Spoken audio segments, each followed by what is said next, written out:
আসসালামু আলাইকুম, জানিয়ে দিব এই মুহূর্তে হাতে পাওয়া সর্বশেষ ভয়ঙ্কর কিছু আন্তর্জাতিক আপডেট। বাংলা সংবাদ শুরুতেই থাকছে সংবাদ শিরোনাম।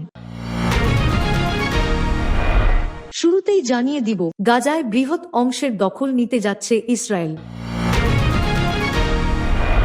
জানিয়ে দিব, যুক্তরাষ্ট্রের যুদ্ধবিরতি প্রস্তাব মানছে না রাশিয়া।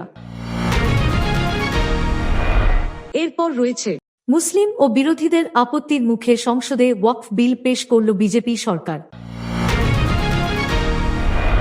সর্বশেষ থাকছে, মিয়ানমারে ভূমিকম্প, বাতাসে লাশের গন্ধ ভেসে আসছে। এতক্ষণ শুনছিলেন সংবাদ শিরোনাম, এবার বিস্তারিত। প্রিয় দর্শক, আপনি যদি এই চ্যানেলে নতুন হয়ে থাকেন, ভিডিওটি দেখতে দেখতে চ্যানেলটি সাবস্ক্রাইব করে আমাদের সাথেই থাকুন। গাজায় বৃহৎ অংশের দখল নিতে যাচ্ছে ইসরায়েল। গাজায় সামরিক অভিযানের পরিসর বৃদ্ধির ঘোষণা দিয়েছে ইসরায়েল। বুধবার 2 এপ্রিল এক বিবৃতিতে দেশটির সেনাবাহিনী বলেছে, ব্যাপক হারে জনগণকে সরিয়ে দিয়ে এই এলাকাগুলো ইসরায়েলের নিরাপত্তা অঞ্চলের অন্তর্ভুক্ত করা হবে। ব্রিটিশ বার্তা সংস্থা রয়টার্স এ খবর জানিয়েছে।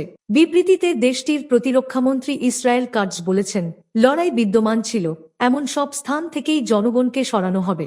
এই অভিযানে গাজা থেকে সশস্ত্র গোষ্ঠী নির্মূল করা হবে এবং দখলকৃত এলাকাগুলো ইসরায়েল রাষ্ট্রের নিরাপত্তা অঞ্চলের অন্তর্ভুক্ত হবে। ইতোমধ্যে গাজার দক্ষিণাঞ্চলীয় শহর রাফা ও খান ইউনিসের আশেপাশে বসবাসকারীদের সতর্কবার্তা প্রদান করেছে ইসরায়েলি বাহিনী।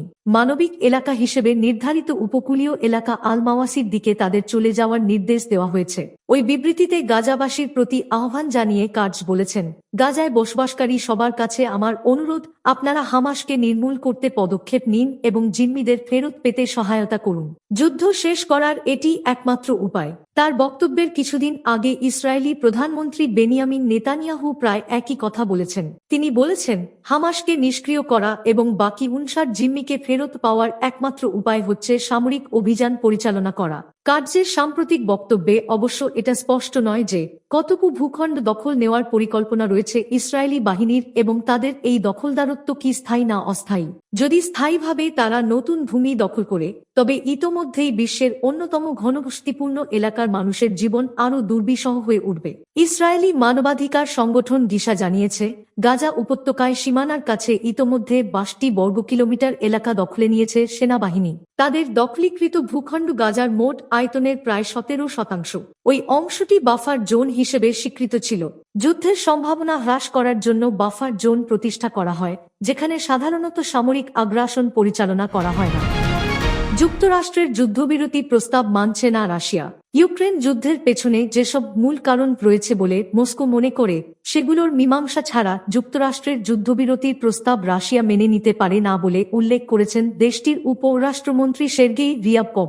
রাশিয়ার পররাষ্ট্র মন্ত্রণালয়ের আন্তর্জাতিক বিষয়াবলী সংক্রান্ত সাময়িকীতে মঙ্গলবার তাঁর দেওয়া একটি সাক্ষাৎকারের অংশবিশেষ প্রকাশিত হয়েছে।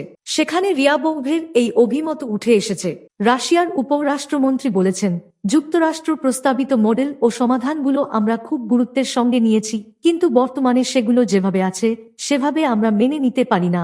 যুক্তরাষ্ট্রের প্রেসিডেন্ট ডোনাল্ড ট্রাম্প গত জানুয়ারিতে ক্ষমতায় বসার পর থেকেই 3 বছরের বেশি সময় ধরে চলা রাশিয়া ইউক্রেন যুদ্ধ দ্রুত বন্ধ করার চেষ্টা করছেন। তবে রাশিয়া ও ইউক্রেনের সঙ্গে প্রতিনিধিদলের সমঝোতা আলোচনায় এখনো উল্লেখযোগ্য কোনো অগ্রগতি হয়নি। গত মাসে যুক্তরাষ্ট্র ও ইউক্রেনের মধ্যে আলোচনায় 30 দিনের যুদ্ধবিরতির একটি প্রস্তাবে মতৈক্য হয়, তবে তা নাকচ করেন রাশিয়ার প্রেসিডেন্ট ভ্লাদিমির পুতিন। এই শান্তি প্রক্রিয়ার অংশ হিসেবে ইউক্রেনের প্রেসিডেন্ট ভলোদিমির জেলেনস্কির দায়িত্ব থেকে সরে দাঁড়ানো উচিত বলে অভিমত দিয়েছেন তিনি। গত রোববার ট্রাম্প এনবিসি নিউজকে বলেন, পুতিন সমঝোতা আলোচনায় জেলেনস্কির গ্রহণযোগ্যতা নিয়ে প্রশ্ন তোলায় এবং ইউক্রেনের নতুন নেতৃত্বের আহ্বান জানানোয় তিনি রুশ প্রেসিডেন্টের ওপর রেগে আছেন। পরবর্তী সময়ে ট্রাম্প সাংবাদিকদের আরও বলেছেন, রাশিয়ার নেতা একটি শান্তি চুক্তির জন্য তাঁর দিকের করণীয়টা করবেন বলে তিনি প্রত্যাশা করছেন। এর পরদিন সোমবার ক্রেমলিন বলেছে, প্রেসিডেন্ট পুতিন এখনো মার্কিন প্রেসিডেন্ট ট্রাম্পের সঙ্গে আলোচনায় রাজি আছেন। তবে রাশিয়ার উপরাষ্ট্রমন্ত্রী রিয়াবকভ সতর্ক করেছেন, 30 দিনের যুদ্ধবিরতির পরে এই যুদ্ধের সমাপ্তি টানার জন্য ট্রাম্প বা ইউক্রেন কারো পক্ষ থেকে কোনো ইঙ্গিত দেখতে পাচ্ছে না মস্কো। মুসলিম ও বিরোধীদের আপত্তির মুখে সংসদে ওয়াকফ বিল পেশ করল বিজেপি সরকার। শরিকদের সমর্থন নিশ্চিত করেই বিজেপির নেতৃত্বাধীন কেন্দ্রীয় সরকার আজ বুধবার লোকসভায় পেশ করল ওয়াকফ সংশোধনী বিল। কেন্দ্রীয় সংখ্যালঘু বিষয়ক মন্ত্রী কিরেন রিজিজু বিলটি পেশ করে বলেন, দেশ ও পুরো মুসলিম সম্প্রদায়ের স্বার্থের কথা বিবেচনা করেই সরকার সংশোধিত ওয়াকফ বিল পেশ করার সিদ্ধান্ত নিয়েছে। বিরোধীরা এই বিলের তীব্র বিরোধিতা করছে, কিন্তু লোকসভা ও রাজ্যসভায় সরকারপক্ষ জয় সম্পর্কে নিশ্চিত হওয়ার পর বিলটি পেশ করার সিদ্ধান্ত নেয়। লোকসভায় বিল নিয়ে বিতর্কের জন্য মোট ৮ ঘণ্টা সময় নির্ধারণ করা হয়েছে। সরকার চায় আজ বুধবারই লোকসভায় বিলটি পাশ করিয়ে আগামীকাল বৃহস্পতিবার রাজ্যসভায় পেশ করতে। আগামী শুক্রবার সংসদের বাজেট অধিবেশনের শেষ দিন। ওয়াকফ সম্পত্তি হল সেই স্থাবর ও অস্থাবর সম্পত্তি যা আল্লাহর নামে নিবেদিত। পুরনো আইন অনুযায়ী কোন সম্পত্তি ওয়াকফ ঘোষণার একমাত্র অধিকারী ছিল ওয়াকফ বোর্ড।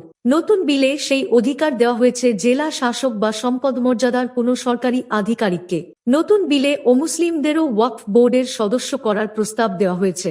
বাধ্যতামূলক করা হচ্ছে মুসলিম নারীদের সদস্য করার ক্ষেত্রেও। এছাড়া ওয়াকফ বোর্ডে সুন্নি মুসলিমদের পাশাপাশি শিয়া, বোহরা, আহমদিয়া সম্প্রদায়ের সদস্যদেরও রাখার প্রস্তাব করা হয়েছে। দেশের সব ওয়াকফ সম্পত্তি পোর্টালের মাধ্যমে নথিভুক্ত করানোর প্রস্তাব দেওয়া হয়েছে। ভারতে ওয়াকফ আইন প্রথম পাশ করা হয় ১৯৫৪ সালে। ১৯৯৫ সালে সেই আইন সংশোধন করে ওয়াকফ বোর্ডের ক্ষমতা বৃদ্ধি করা হয়। সেই থেকে বিজেপির অভিযোগ, ওয়াকফের বিপুল সম্পত্তি ভোগ করছে একটি নির্দিষ্ট গোষ্ঠী, বঞ্চিত হচ্ছেন সাধারণ মুসলিমরা। আজ বুধবার বিল পেশ করে কিরেন রিজিজু বলেন, দেশের ওয়াকফ সম্পত্তির সংখ্যা ৪,৯০,০০০ থেকে বেড়ে হয়েছে ৮,৭২,০০০। এই সম্পত্তি সঠিকভাবে পরিচালিত হলে মুসলিমদের জীবনের উন্নতি শুধু ঘটবে না, দেশের ছবিও বদলে যাবে। মিয়ানমারে ভূমিকম্প, বাতাসে লাশের গন্ধ ভেসে আসছে। বাতাসের প্রতিটি ঝাপটায় ভেসে আসছে লাশের গন্ধ। মিয়ানমারের সাগাইংয়ের বাসিন্দা থার এনগি সেখানকার বর্তমান পরিস্থিতি বর্ণনা করতে গিয়ে কথা বলেন। গতকাল রোববার এনগি বলেন, এখন জীবিতদের চেয়ে মৃতদেহ বেশি পাওয়া যাচ্ছে। গত শুক্রবার ৭.৭ মাত্রার শক্তিশালী ভূমিকম্পে কেঁপে উঠেছিল মিয়ানমার। ভূমিকম্পের কেন্দ্র ছিল সাগাইং অঞ্চলে। স্বাভাবিকভাবেই সেখানে ক্ষয়ক্ষতি সবচেয়ে বেশি হয়েছে। কিন্তু ইরাবতী নদীর ওপর একটি সেতু ক্ষতিগ্রস্ত হওয়ায় উদ্ধারকর্মীরা সেখানে পৌঁছাতে পারছিলেন না। থার বলেন, ইরাবতী নদীর ওপর ইয়াদানাবন সেতু আবার খুলে দেওয়ার পর রোববার সকালে কাছের মান্দালয় শহর থেকে উদ্ধারকর্মীরা সাগাইংয়ে আসেন। কাছেই আভা নামে আরেকটি সেতু ভূমিকম্পে ধসে পড়েছে। প্রায় ৯০ বছর আগে ব্রিটিশ আমলে এই সেতু তৈরি করা হয়েছিল। ভূমিকম্পে এখন পর্যন্ত অন্তত ১,৭০০ জনের মৃত্যু হয়েছে। আহত হয়েছেন আরও প্রায় ৩,৪০০ জন। বহু মানুষ এখনো ধ্বংসস্তূপের নিচে চাপা পড়ে আছেন। নিখোঁজদের মধ্যে একজন থারের ছেলে। তিনি বলেন, ছেলেকে জীবিত উদ্ধারের আশা তিনি প্রায় ছেড়ে দিয়েছেন। নগরীর অনেকে প্রিয়জনদের হারিয়েছেন বলেও জানান তিনি। থার বলেন, তাঁদের এলাকায় এখন পর্যন্ত প্রায় ৯০টি মৃতদেহ উদ্ধার করা হয়েছে। বিপরীতে ধ্বংসস্তূপের ভেতর থেকে জীবিত উদ্ধার করা হয়েছেন ৩৬ জনকে। সাগাইং থেকে ২২ কিলোমিটার পূর্বে মিয়ানমারের দ্বিতীয় বৃহৎ নগরী মান্দালয়। প্রাচীনকালে এটি মিয়ানমারের রাজধানী ছিল। ভূমিকম্পে মান্দালয়েও ব্যাপক ক্ষয়ক্ষতি হয়েছে, বহু অবকাঠামো ধসে পড়েছে। কিন্তু ভারী যন্ত্রপাতির অভাবে উদ্ধারকর্মীরা ঠিকমতো উদ্ধারকাজ চালাতে পারছেন না। খালি হাতেই তারা জীবিতদের খুঁজে পাওয়ার চেষ্টা করে যাচ্ছেন। ভূমিকম্পের পর মান্দালয় এবং সাগাইংয়ের বেশিরভাগ অংশ বিদ্যুৎ বিচ্ছিন্ন হয়ে আছে। উভয় শহরেই রোববার তাপমাত্রা ৩৯°C ছিল। মিয়ানমারের অগ্নিনির্বাপক বাহিনীর সদস্য তেত ওয়াই রোববার ইয়াঙ্গুন থেকে মান্দালয়ে পৌঁছান।